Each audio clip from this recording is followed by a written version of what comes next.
Have you ever wondered what the original gospel truly said? We often think of the Bible as a single unchanging book, passed down through the centuries. But what if I told you that the story is much more complex and far more fascinating?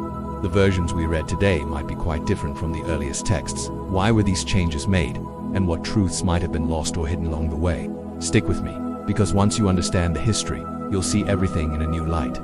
Let's travel back in time, to the first few centuries after Jesus' life. There wasn't just one gospel. In fact, there were many different accounts circulating. Besides Matthew, Mark, Luke, and John, there were others like the Gospel of Thomas, the Gospel of Mary, and the Gospel of Peter. These texts, now often called apocryphal or Gnostic Gospels, offered diverse perspectives on Jesus' teachings and life. Some focused more on secret knowledge, or gnosis, while others presented a different view of key events. So, why did only 4 make it into the New Testament? The process of canonization, which is the official selection of books for the Bible, was a long and heated debate. Early church leaders and councils, like the Council of Nicaea in 325 AD, played a huge role. They had to make decisions based on what they believed was the most authentic and theologically sound teaching. They established criteria. Was the text written by an apostle or a close associate? Was it widely accepted by major Christian communities? Did its teachings align with the core beliefs of the emerging Orthodox Church? Texts that didn't meet these standards were gradually excluded. It wasn't a conspiracy, but a deliberate process to create a unified foundation for Christian belief in a time of great theological diversity. But even with the 4 canonical Gospels, the story doesn't end there.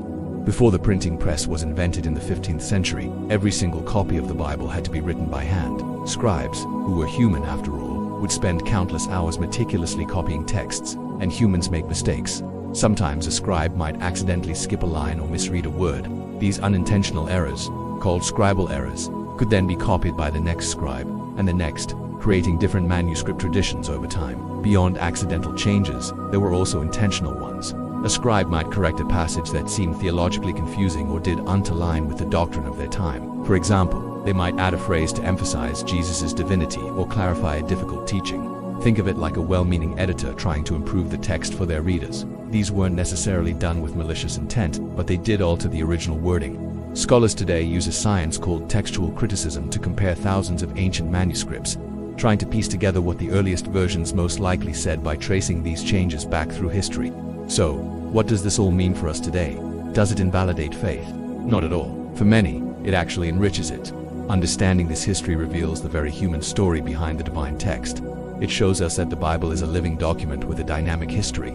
Learning about the different Gospels and the changes over time doesn't have to shake our beliefs, but can instead deepen our appreciation for the journey these texts have taken. We're not just reading words on a page. We're connecting with a 2,000-year-old conversation about meaning, faith, and the nature of the divine. The quest to understand the original words is a fascinating journey that continues to this day. Thanks for joining me on this exploration. If you found this interesting, make sure to like, subscribe, and hit that notification bell for more deep dives into history and faith. See you in the next video.